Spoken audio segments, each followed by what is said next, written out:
Retrouvez l'intégralité des épisodes de cette série, ainsi que des dizaines d'autres œuvres inédites sur Tellington, notre plateforme dédiée à la fiction sonore, originale et autoproduite. Tellington est disponible sur Android, iOS et par navigateur. N'hésitez pas à vous abonner à la plateforme pour soutenir notre travail. Le lien est dans la description. Tellington, des histoires qui s'écoutent. Il faut sauver Andrew. Chapitre 11. L'arrivée en Negadia. C'était une petite cité-État, comme on en croisait bon nombre en Negadia. Située à la jonction de deux fleuves, elle portait bien son nom, Entre-Rives. Ce petit bourg de quelques milliers d'âmes était un emplacement stratégique, aussi bien pour l'Empire que pour l'Alliance autonome. Ce n'était pas lié à ses ressources, mais à sa position géographique. En effet, Entre-Rives se situait pile entre les deux territoires en guerre. C'était en quelque sorte une zone de frontière, ou en tout cas un lieu de passage très prisé par les espions et les contrebandiers. Même si la cité était sous domination rockwellienne, certains quartiers demeuraient discrètement fidèles à l'Alliance. C'est au détour d'une petite ruelle boueuse qu'un enfant des rues put apercevoir une porte jaillir du sol. Porte dont sortit dans un premier temps Talion. En apercevant l'enfant, le Dokipa plaça son index sur sa bouche avant de faire un clin d'œil au jeune homme, qui fit de même avant de s'en aller. « Sauf erreur de ma part, cet endroit n'est pas Port-Noble », s'exclama Alias. Ce dernier avait avec lui une tablette qui contenait les maigres informations dont disposait la DPA sur le monde des Gadia. « En effet, » reprit Talion. Nous sommes à Entre-Rives, à quelques kilomètres à l'est de Port-Noble, et vous devriez ranger ça va attirer l'attention sur nous. » Le chef de la DPA fit un geste de la tête et rangea la tablette. Il en profita pour sortir son arme et se mettre à monter la garde. « Pourquoi ne pas nous avoir directement téléportés à Port-Noble ?» s'enquit le commissaire Tassier en sortant à son tour en compagnie d'Oswald et Lumine. Port-Noble se dispute avec Imperia le statut de la ville la plus importante de l'Empire. Dans le contexte actuel, 6 personnes dans nos accoutrements venant tout droit de la Terre et qui sortent en plus de ça d'une porte, c'est le meilleur moyen de se faire arrêter, voire pire. « Vous avez peut-être raison, Talion, » reprit Albedius. « Mais n'oubliez pas que le temps presse. » « Je ne l'oublie pas, Edius. J'ai juste un rendez-vous à honorer, » déclara Talion, avant de sortir de sa veste le passe-partout d'Andrew. « Qu'est-ce que vous faites ?» demanda l'inspecteur Bloom, intrigué. « Nous sommes juste à l'arrière de l'auberge de Moulin-Jean. C'est un haut lieu de la résistance. Nous sommes attendus dans l'arrière-salle. » Sur ces mots, Talion s'approcha du mur de l'auberge et y colla son oreille. Il bougea de quelques centimètres et plaça la clé à proximité du mur. Tout comme ce fut le cas chez l'inspecteur Bloom, une porte apparut alors. « Dépêchez-vous » s'exclama Alias. « Il y a tout un peloton de soldats rockwelliens qui s'approchent. » Talion s'empressa d'ouvrir la porte. Il invita tout le monde à pénétrer dans l'auberge. « Alias, venez, vite !» Sitôt le passage fut-il refermé, qu'une partie des soldats impériaux envahirent la ruelle avec des chiens. « Je vous assure, commandant Follet, j'ai entendu des voix. » Vous savez, lieutenant Mulaz, mon cousin aussi, il entendait des voix. Il a fini enfermé au sanatorium militaire d'Imperia. « Ah ouais? Et c'est quoi ça alors ?» demanda le militaire quelque peu vexé en pointant le sol du doigt. On pouvait voir dans la boue d'étranges traces de pas apparaître de nulle part et s'avancer vers le mur de l'auberge. Le gradé s'agenouilla. Étranges ces traces de pas. Que les chiens recherchent des traces de magie, ça sent le Dokipa par ici. L'arrière-salle de l'auberge était calfeutrée. Aucune fenêtre, aucun accès visible depuis la salle. Il fallait rentrer par une petite trappe qui se trouvait dans la cave et qui était elle-même bien cachée.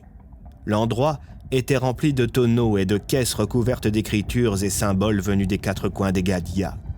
« Mes amis, soyez les bienvenus à Entre-Rives !» lança la voix d'un vieillard, juste avant que ce dernier n'augmente la puissance de sa lampe à huile, révélant son visage, ainsi que celui des visiteurs. En apercevant le petit homme vêtu d'une toge et portant une longue barbe, l'inspecteur Bloom afficha un grand sourire. « Ça alors, lettré Carmin, ça fait longtemps. Heureux de vous revoir, inspecteur Bloom, alias commissaire Tassier, Oswald et Albédius, n'est-ce pas? C'est exact, lança le Dokipa. Illumine! Lumine! Lumine! S'exclama Oswald en prenant la petite boule de poil dans ses mains avant de l'approcher à toute vitesse du lettré tandis qu'elle poussait des petits cris d'effroi. Oui, illumine. Ravioli!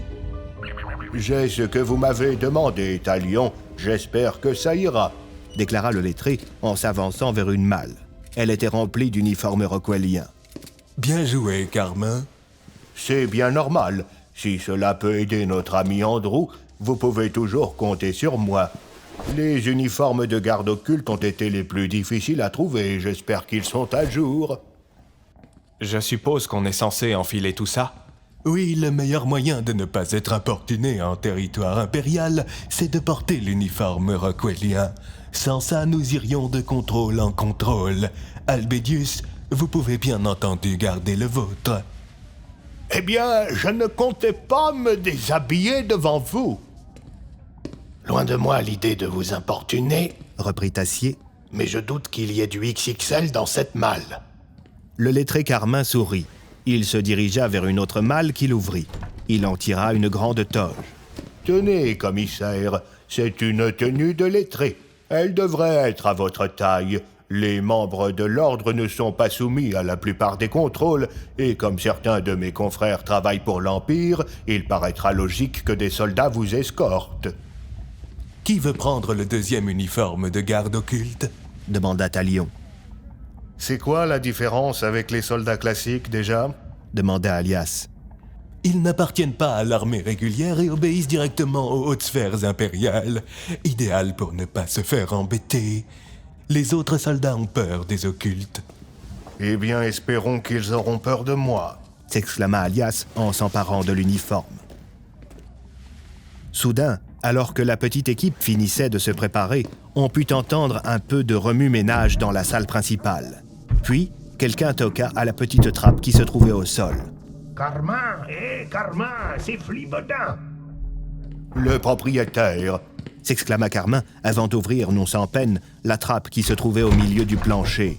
Dépêchez-vous de finir. Vous êtes repérés, les gars. Il y a une dizaine de Rockwelliens qui viennent de rentrer dans l'auberge. C'est la pagaille. Les fusils et les épées des clients se tiennent pour l'instant tranquilles, mais ça va vite virer à la poudrière de l'autre côté. J'ai une idée. S'exclama Talion. Alias, dépêchez-vous de distribuer des radios à tout le monde et rentrez dans mon jeu. Les marmottanais se regardèrent. Allez, suivez-moi. Ordonna Talion en descendant l'échelle tandis que Lumine lui sautait sur les épaules. Le sous-sol de l'auberge de Moulin-Jean était rempli de victuailles. Entre la charcuterie, les tonneaux de vin, les fûts de bière et le fromage, il y avait de quoi nourrir tout un régiment. C'était ça, la clé du succès de l'établissement de Flibodin. Qui pouvait bien se douter que dans une petite pièce cachée, juste au-dessus, se trouvait de quoi détruire tout un régiment. Alors que la présence des soldats rockwelliens provoquait du remous dans la salle de restauration, Talion balaya du regard le sous-sol. Ses yeux se posèrent sur une sorte de registre. « C'est quoi ça ?» demanda-t-il. « L'inventaire !» répondit Flibodin. « Parfait !» s'exclama Talion en s'emparant du gros livre.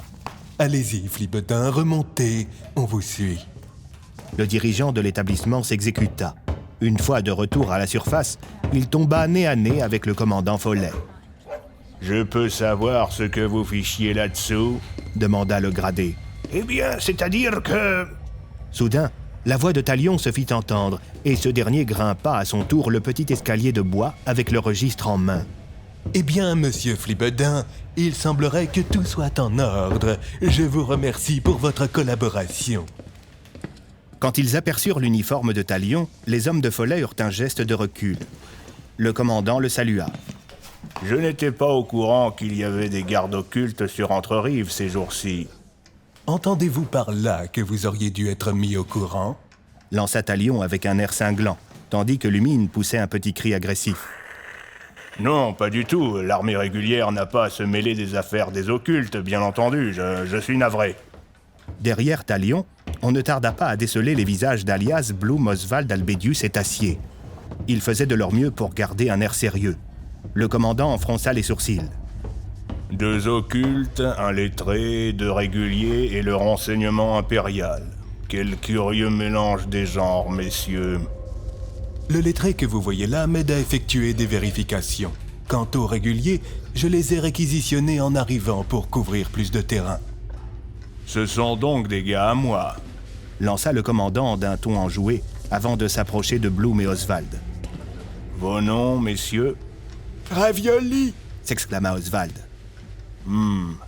Avec un nom comme ça, vous venez sans doute des îles du Sud, je me trompe? Et vous, votre nom? Lloyd, monsieur. Stephen Lloyd. Le commandant se tourna de nouveau vers Talion. J'espère que mes hommes vous ont été utiles. Vous enquêtez sur des phénomènes magiques? Nous avons observé des traces suspectes à l'arrière du bâtiment. C'est cela, nous épluchons les registres afin de repérer d'éventuelles anomalies. Beaucoup de colis venant de l'île aux âmes contiennent en réalité des cristaux de Gobji. Nous suspectons également la présence de propriétaires de portes, surenchérit Albedius. Je vois. C'est pour cela que le renseignement est de la partie. En effet, répondit le vieillard. Le commandant se tourna vers Talion. Vous savez quoi, monsieur? Talen Plume d'Or. Eh bien, monsieur Talen Plume d'Or, pour tout ce qui est vérification de registre et livraison venant de l'île aux âmes, j'ai avec moi les secondes classes Breuil et Ballastre. Ils vous seront sans doute bien plus utiles que Ravioli et Lloyd. Ils étaient aux douanes avant. Oh, vous savez, ce n'est pas la peine, tenta Talion. J'insiste, les occultes ont le droit au meilleur. Les marmottanais se regardèrent. Alias rapprocha la main de son arme, mais il fut discrètement stoppé par Talion. Très bien, commandant.